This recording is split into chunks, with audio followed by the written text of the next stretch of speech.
오늘 은혜 받으실 말씀은 시편 73편입니다. 시편 73편 12절에서 23절이 되겠습니다.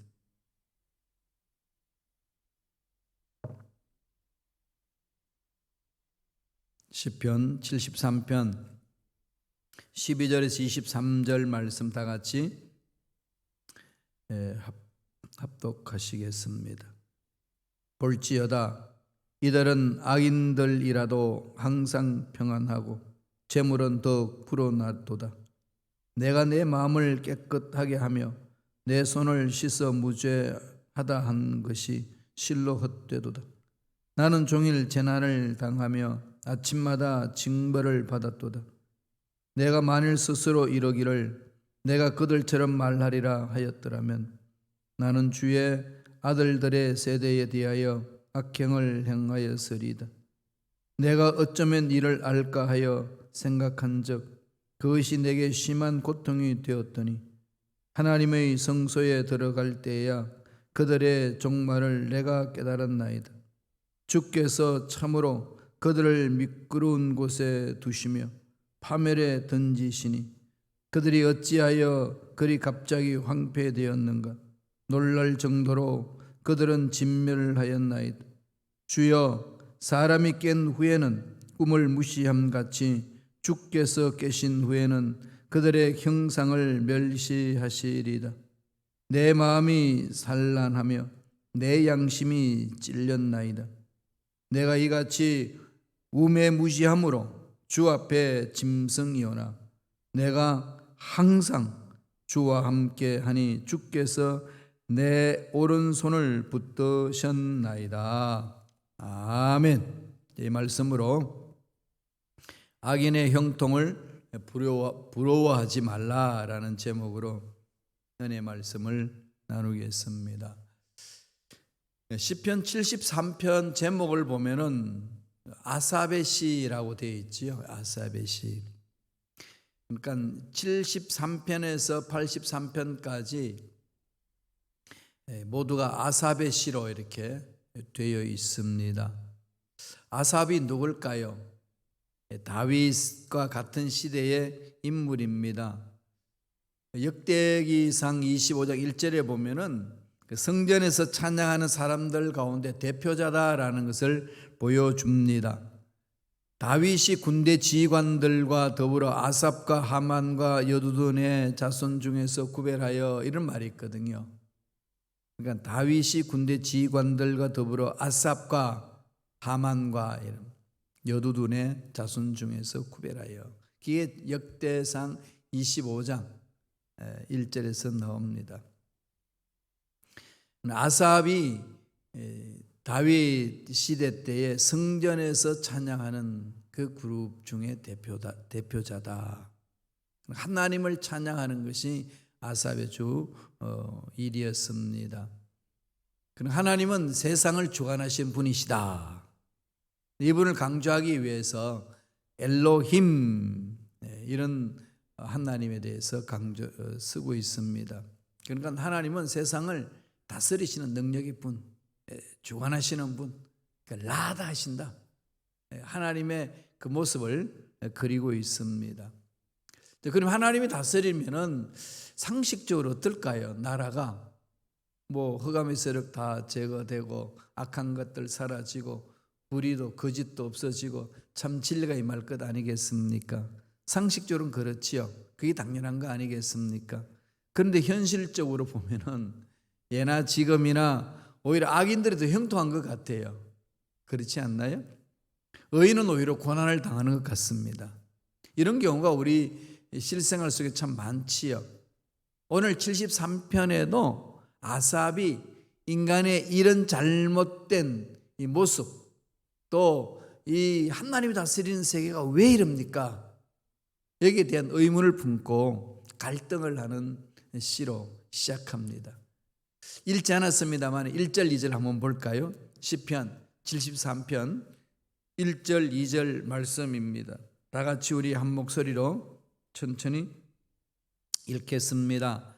하나님이 참으로 이스라엘 중 마음이 정결한 자에게 선을 행하시나 나는 그의 넘어질 뻔하였고 나의 걸음이 미끄러질 뻔하였으니. 하나님은 선을 행하시고 역사를 이끌고 계시는데 나는 자꾸 의심한다는 거죠. 선이 자꾸 악한테 밀리는 것 같고 악이 더 왕성한 것 같고 의인은 핍박받고 멸망하는 것 같고 악인이 더 왕성하고 이 세계를 다스리고 있지 않나, 계속 그럴 것만 같다라는 생각이 들었는데 그것 때문에 넘어질 뻔했고 미끄러질 뻔했다. 하나님의 공의하심을 의심했다는 거지요. 이건 마사만 그렇나요? 저도 그렇습니다. 여러분도 그러시지요? 답답했고 이게 참 너무 안타까운 일들이다라고 생각될 때가 많이 있지 않습니까? 하나님 이러면 안 되잖아요. 이런 부분들이 꽤 많이 있지요. 하나님이 선하신데 왜 악한 사람들이 이렇게 형통할까? 그들은 그냥 이 세상 떵떵거림 잘 사는 것 같고, 그런데 의인들은 참 나라를 위하고 민족을 위하는데도 핍박받고 더 안 되고 막 이런 게 있잖아요. 대한민국만 봐도 그렇죠. 독립운동했던 사람들이 오히려 더 그냥 천덕꾸러기처럼 이렇게 배척당하고 그렇지 않니하고 그냥 외세에 마음을 다 두고 이리 갔다 저리 갔다 끌려다니는 사람이 더 잘 사는 것 같고 답답하죠. 젊은이들이 이런 걸 보면 정말로 내팽개치고 싶고 막 뒤집어버리고 싶은 그런 마음이 있습니다.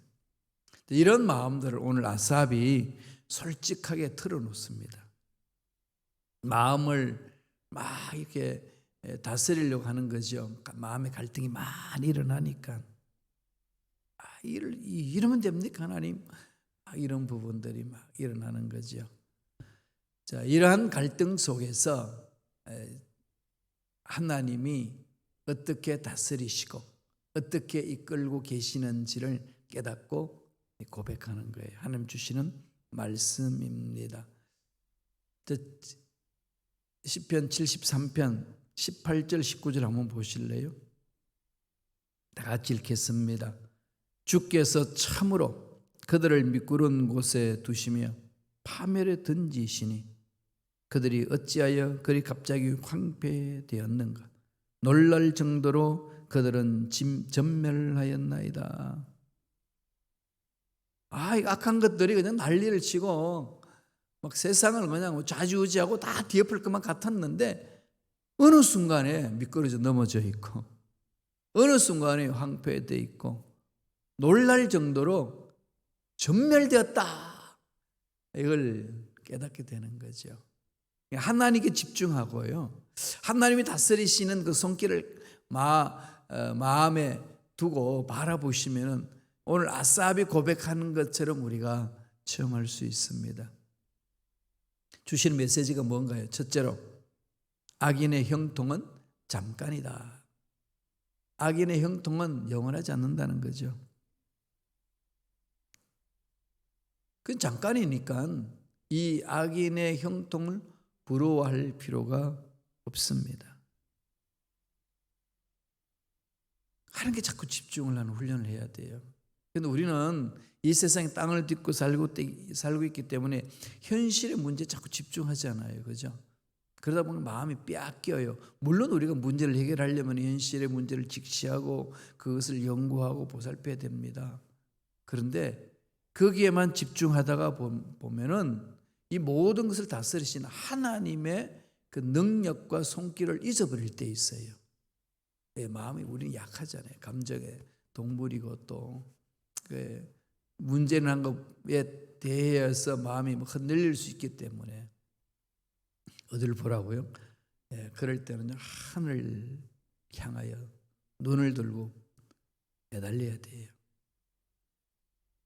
하나님이 함께 하시면 이 문제 해결된다. 그건 참 이렇게 알기가 쉽지 않죠, 그죠? 그 문제 앞에 있을 때는 막 순간적으로 그냥 두려움과 불안이 막 엄습해 오잖아요. 흔들리거든요. 그래서 훈련을 자꾸 하자는 거예요. 마음을 다스리는 훈련을 자꾸 해야 돼요. 하루아침에 안 되잖아요.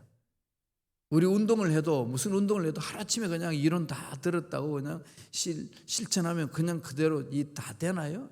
그건 일상생활에도 그거 안 된다는 걸 너무 잘 우리가 알잖아요. 상식적이지 않습니까? 영적인 운동도 마찬가지입니다. 영적으로 하나님과의 깊은 교제 이루는 것도 마찬가지예요.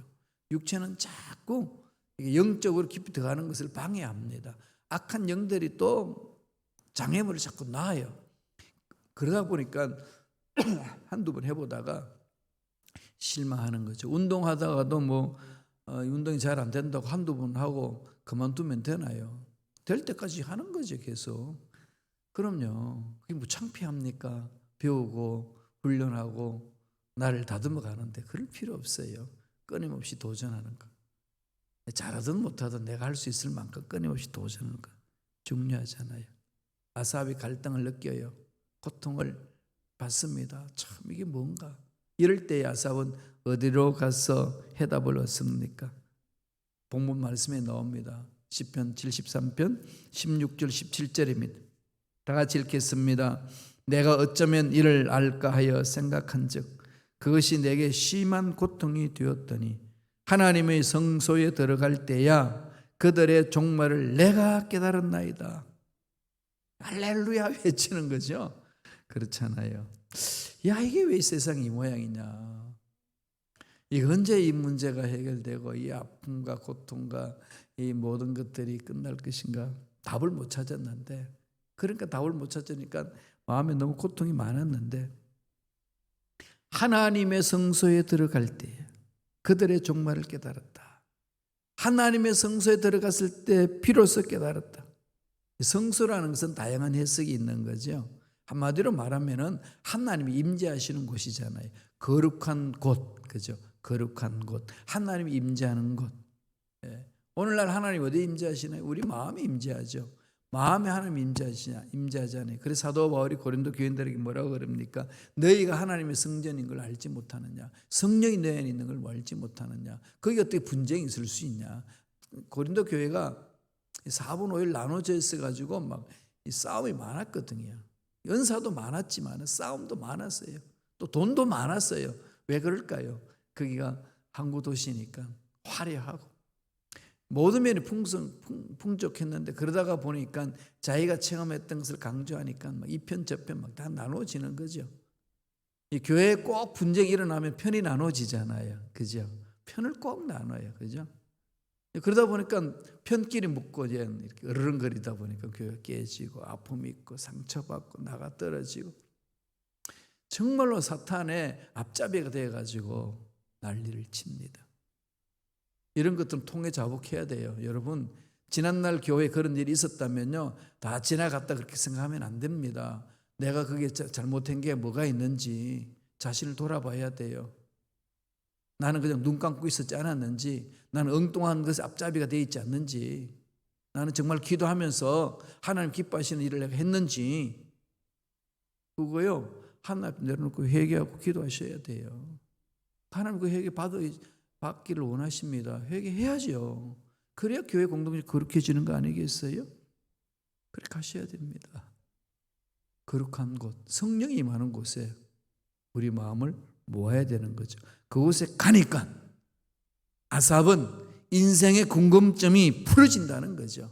인생의 문제가 그 답이 있다는 겁니다. 마귀는 이 사실을 알기 때문에 그 답을 찾지 못하도록 허우적거리도록 교회 공동체를 혼란케 하는 거예요. 자꾸 여기 속아 넘어가지 마세요.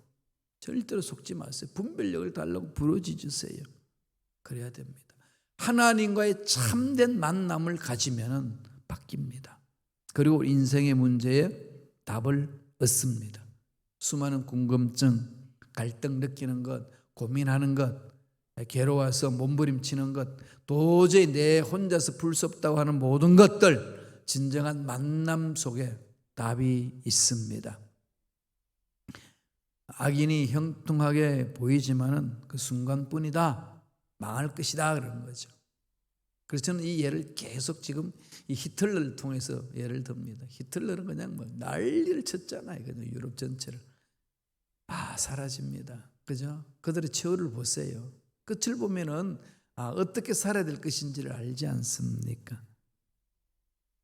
바울은 이렇게 이야기를 합니다. 로마서 1장 28절에서 인간의 연약한 마음을 이렇게 표현을 해요. 다 같이 읽겠습니다. 그들이 마음에 하나님 두기를 싫어하며 하나님께서 그들을 그 상실한 마음대로 내버려 두사 합당하지 못한 일을 하게 하셨으니, 마음에 하나님이 없고 흑암의 세력이 있어요. 악한 것들이 마음에 가득하니까 하나님의 말씀 귀에가 안 들어옵니다. 그러니까 지 마음대로 하는 거예요. 하나님 그냥 내버려 두는 거죠. 그러니까 악한 짓을 행해서 망한다는 겁니다. 그게 악한 자들의 모습입니다.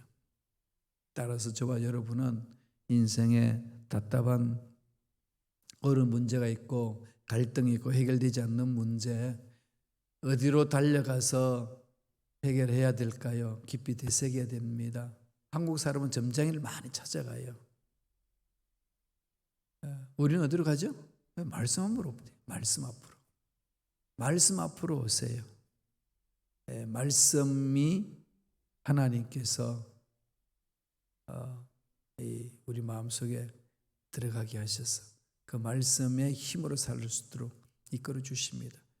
답이 있어요. 왜 그걸 자꾸 거부하는지 모르겠어요. 여러분 곰곰이 생각해 보세요. 나는 정말로 말씀을 어떻게 생각하고 있는지, 정말 내가 말씀을 사모하고 말씀을 읽고 말씀 공부를 하려고 하는 열정이 있는지 돌아보세요. 없다면 왜 그런지 물어보세요. 왜 그럴까? 그죠? 왜 그럴까? 자꾸 물어보셔야 됩니다. 하나님은 우리를 진단하시고 갈 길을 열어주십니다. 의인들이 이제 고난받는 것은요, 흑암의 세력들이 난리를 치고, 그러다가 보니까 하나님 말씀대로 살려고 하는 자들이 고난을 받아요. 하나님 모르시나요? 다 알고 계십니다. 그 고난을 통해서 의인을 어떻게 하죠? 더 강하게 만들고 하나님의 음성을 듣게 하고 영적으로 분별할 수 있도록 길을 열어주시는 거예요. 의인의 고난은 하나님 앞에 사랑받는 모습입니다. 오늘 말씀을 보실까요? 시편 73편 14절입니다. 다 같이 읽겠습니다.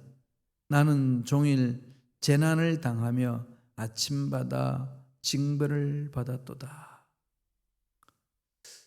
자, 마음에 답답하고 고난에서 허우적거리고 어려움 있고 이랬을 때에 잘못된 죄악들을 벗기는 거죠. 잘못된 죄악을 자꾸 벗기는 겁니다. 벗기면은 내 마음이 자꾸 어디로 가죠? 하나님을 사모하잖아요. 하나님 말씀을 사모하는 거죠. 그래서 오늘 두 번째 주시는 메시지는 하나님을 가까이 함이 복이다. 복을 어디서 찾으려고 그러지 마시고 하나님을 가까이 하세요. 하나님께서 우리에게 주시는 그 두 번째의 그 메시지가 하나님께 가까이 가자는 겁니다. 하나님을 가까이 함이 복이다.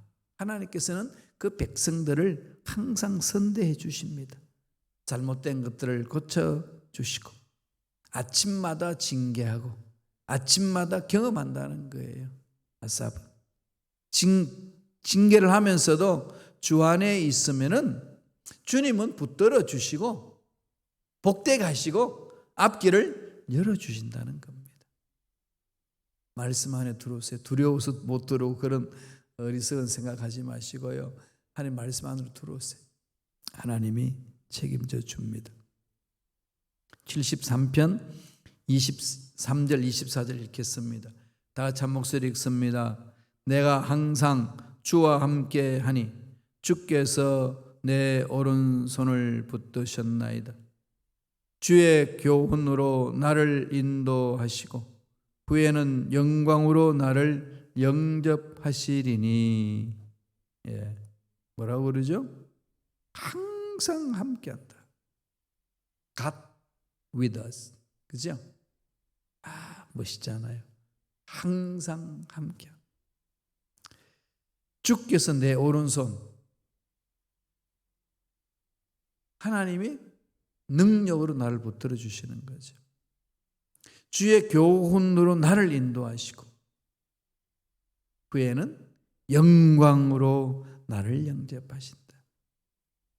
현재의 삶에 힘들고 어렵고 징벌을 받는 것 같고 고통스러운 일이 있단다 할지라도 그 속에는 미래의 영광이 담겨 있다는 겁니다. 그걸 상상하세요. 예언자적 상상력이 필요해요. 거룩한 상상력을 하세요. 마침내 하나님이 나와 함께 하시고 하나님의 영광이 임한다는 것. 막 머릿속에 확 그려보세요. 그러면 막 긍정 에너지가 막 나를 사로잡잖아요. 부정 에너지를 자꾸 끊으세요. 그리고 부정적인 생각을 자꾸 끊었어야 됩니다.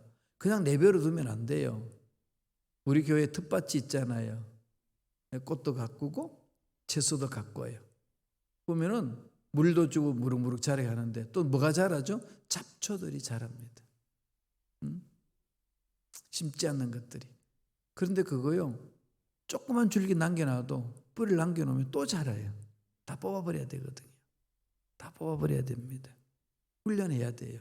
저와 여러분들 또 우리 마음에 그런 부정적인 뿌리를 두면 안 돼요. 자꾸 뽑는 훈련을 해야 됩니다. 방법은 말씀을 묵상하는 거예요. 날마다 그렇게 하셔야 그 말씀이 나를 사로잡아 줍니다. 하나님은 우리가 잘못된 길로 가면은 사랑하는 사람들을 우리가 어떻게 하죠? 올바른 길로 갈 수 있도록 만져주고 권면하고 위로하듯이 하나님은 우리 너무 사랑하시기 때문에 그럽니다. 그래서 꾸짖으시고 징계하시고 고난 속에서 훈련받게 하시고 그러는 거예요. 그러니까 지금 예수 믿고 살아가는 삶 속에 고난이 있고 힘들고 어려운 일이 있다고 이상하게 생각하지 마세요. 하나님이 날 사랑하셔서 그러시구나. 나를 훈련시키고 마침내 큰 복을 주시기 위하여 하시는구나. 이렇게 그림을 그리셔야 된다니까요. 아까 뭐라고 그랬죠? 거룩한 상상력을 가지라는 거죠. 하나님이 여롭게 빚어주실 모습을 바라보는 겁니다. 늘 성경은 그걸 강조해요. 예수님도 베드로를 딱 만났을 때 뭐라고 그럽니까? 너는 반석이다 그랬나요? 아니잖아요. 장차 개발하리라. 장차 반석이 되리라. 마침내 반석이 되리라. 인생 중에 우여곡절을 겪고 또 주님도 배반하고 이런 일이 있지만은 성령 받고 회복되는 거지요. 우리가 그렇게 된다는 겁니다. 그걸 바라봅시다. 지금 막 실수도 하고 넘어지고 어리석은 짓도 하고 그러지만은 그럴 때마다 여러분 절망하지 마시고요. 나는 하나님으로 인하여서 마침내 일어선다. 그 모습을 자꾸 그려보시라니까요. 여러분 자녀들도 마찬가지입니다. 그렇게 가셔야 돼요. 전 교회 공동체를 늘 그걸 꿈꾸거든요. 그렇게 바라봅니다. 그러니까 예수 잘 믿고 예수 닮아가는 사람이 이 성전에 가득 채워지길 꿈꾸는 거예요. 그냥 사람만 가득 채워지길 꿈꾸지 않고요. 예수 잘 믿고 예수님을 닮아가는 사람들이 이 성전에 가득 채워지는 것, 그걸 꿈꾸고 있습니다. 위대한 역사에 나타나지 않겠어요? 예, 그건 하나님이 하시는 거니까 뭐 제가 하겠습니까? 하나님 그 꿈을 주시니까 꿈꾸는 거지요. 잘못될 때는 징계한다는 거 잊지 맙시다. 히브리서에서 그것을 말씀하지요. 히브리서 12장 5절 6절 말씀입니다. 다 같이 한 목소리로 읽겠습니다. 또 아들들에게 권하는 것 같이 너희에게 권면하신 말씀도 잊었도다. 일러서되 내 아들아 주의 징계하심을 경히 여기지 말며 그에게 꾸지람을 받을 때에 낙심하지 말라. 주께서 그 사랑하시는 자를 징계하시고 그가 드리시는 아들마다 채찍질 하심이라. 그럼요. 올바로 쓰기 위해서 채찍질이 필요하잖아요. 권면하는 거지요. 예, 상처 받지 않도록 까지만 이렇게 채찍질하고 고난 속에서 일어서게 하는 거잖아요. 예, 하나님 하시는 방법은 1.1획도 잘못이 없습니다. 그러면 우리들이 마음에 뭐가 있어야 되죠? 하나님은 의지하겠습니다. 하나님 한 분만을 의지하고 가겠습니다. 새로운 결단하는 거죠.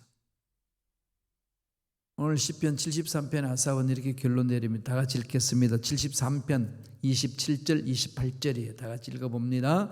무릇 주를 멀리하는 자는 망하리니 음녀같이 주를 떠난 자를 주께서 다 멸하셨나이다. 하나님께 가까이 함이 내게 복이라. 내가 주 야훼를 나의 피난처로 삼아 주의 모든 행적을 전파하리다. 어떤 자가 복이라는 거죠? 하나님께 가까이 하는 자. 하나님께 가까이 가면 갈수록 복받는 자의 삶이다. 딱 결론 내려주잖아요. 하나님께 가까이 가는 길이 뭔가요? 눈에 보이지도 않는 하나님 어떻게 가까이 갑니까? 하나님의 말씀을 대하세요. 말씀을 묵상하세요. 말씀을 읽으세요. 암송하세요. 공부하세요. 오늘 수요일이에요. 오늘 공부하는 날이지요. 여러분 여기까지 오기 힘들다고 주저앉지 마세요. 달려오세요. 투자하세요. 하나님이 은혜를 더해 주시고 인생의 새로운 길을 열어주실 겁니다. 그런 은혜가 저와 여러분 삶에 넘쳐나기를 간절히 축원합니다. 다 같이 하나님 앞에 우리 기도하겠습니다. 사랑이 많으신 하나님, 오늘도 우리에게 귀한 생명을 허락하여 주시고 은혜로 함께하여 주시니 감사합니다. 우리의 생각, 우리의 말, 우리의 모든 삶을 주관하여 주시고 다스려 주셔서 하나님만을 높이는 믿음의 일꾼들이 되게 도와주시며 말씀에 순종함으로 어렵고 힘든 상황 속에서 갈등이 많은 그 상황 속에서 믿음으로 일어서게 도와주시고 하나님으로 인하여서 살 소망이 넘쳐나게 도와주시고 기뻐하며 즐겁게 살아가는 주님의 귀한 권속들 되게 축복하여 주옵소서. 예수 이름 부르며 하노니 모든 흑암의 세력들은 떠나갈지어다. 넘어지게 하고 하나님의 음성 듣지 못하게 하고 말씀 안에 들어오지 못하게 만드는 모든 마귀들은 사라질지어다. 병마도 떠나갈지어다. 은혜 감사하여 예물 드립니다. 예물 드린 손길 축복하시고 소원 이루어주시고 앞날에 좋은 일들 많이 일어날 수 있도록 복의 복으로 역사하여 주시옵소서. 영원의 전령같이 범사가 잘되며 강건한 놀란 복이 임할 줄로 믿습니다. 은혜의 은혜로 인도하여 주시옵소서. 감사와 찬양을 드렸고 예수님 이름으로 축복하며 기도드리옵나이다. 아멘.